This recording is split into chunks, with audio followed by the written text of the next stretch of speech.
عليكم ورحمه الله وبركاته. عاملين ايه؟ يا رب تكونوا بخير.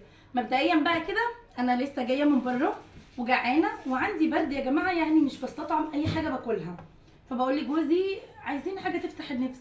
على فكره لما بقول لكم كده مش بيكون كلام، والله هو ده بيكون الحوار اللي داير ما بينه وما بينه. قال لي هبعت لك اكله تطلع من عندك البرد وتفتح نفسك وتاكلي وتشربي وتنبسطي. تفتكروا جايب لي ايه؟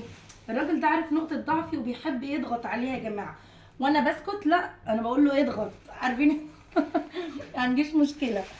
مبدئيا شايفين القمر ده؟ لو عايزه اقول لكم على حاجه بقى، هو قال لي ان رحت جبتها بنفسي، ما بعتش حد يجيبها عشان اجيب لك الجمال والعظمه دي. بصوا بصوا، زيت بقى وحاجات، شايفين الرنجه عامله ازاي؟ زبده. استنوا رايحين فين؟ تعالوا بصوا الجمال ده. طب بالله عليكم كده الاكله دي تضيع البرد ولا ما تضيعش البرد؟ يعني انا عايزه اعرف. ودي طبعا بقى طحينه عشان انا بحب قوي احط على رنجه طحينه، وياسين كل شويه بيسخن عيش ويجيبه يحطه على ده. سيلا ده اسمه ايه؟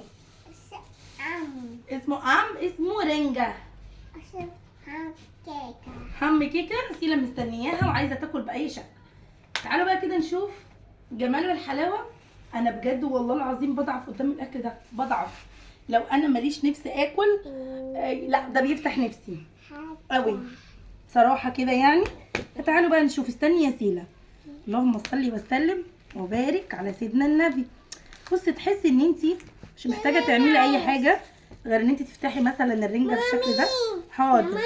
نعم حاضر. وتقومي مثلا حاطه عليها طحينه كده، ماشي؟ عشان انا بحب قوي ان انا احط على الرنجه طحينه، بصراحه بتبقى طعمها حته تانية.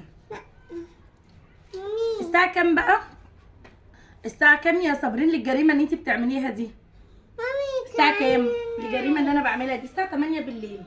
عادي يا جماعه ولا يشغلنا يعني. حاضر يا روحي خدي عيش. سيلا يا جماعه مش قادره تصبر، فتعالوا ندوقها. بسم الله الرحمن الرحيم. يلا يا قلبي دوقي كده. ايه رايك؟ واو، البيتي دي طالعه زيي، تحب الحاجات دي. هنا بتاكل الرنجه كده بالعافيه. بصوا يا جماعه الفسيخ عامل ازاي؟ لا بجد. وبحب انا بقى زيت الفسيخ ده، بحب قرن الشطه ده. بروح هناك او عارفين كده البرد هيمشي. بسم الله. الفسيخ مظبوط عادب وزبده. تسلم ايدك يا ياسين بجد، ما نجيبهاش على رجالتها. عنده رنجه. لا بجد جامده قسما بالله، حاجه كده جامده. يا جماعه الناس اللي ما بتحبش الحاجات دي عايزه اقول لكم فايتكم كتير قوي حياه ربنا. قوي بجد.